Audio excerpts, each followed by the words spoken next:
Baada ya hapo ukishashusha jeki imekaa kwenye vitegeo, unafungua. Kwa hiyo nilipofungua nikaangalia hii brake pad, nilikuta zimeisha sana, yaani zikawa zimechimba sana. Kwa hiyo utaona tofauti kati ya mpya na hiyo ya zamani. Kwa hiyo nilipoangalia pia na disk rota, nilikuta imekwaruzika sana, imekwaruzwa kama hivyo unavyoona. Kwa hiyo na pamoja na nyufa ikawa imekatika.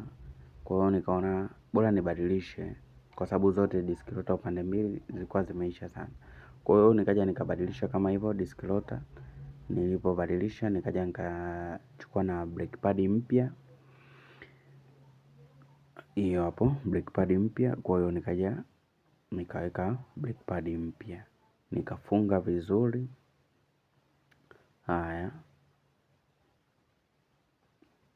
usisahau kuweka kwenye slider bolt na lay grease kwa ajili ya kusaidia ulainishi wakati wa kutumia brake. Ndio maana nikaweka grease kama hivyo. Haya, baada ya hapo nikaweka kalipa kwa ajili ya kufunga vizuri. Nikafunga, usisahau kukaza vizuri.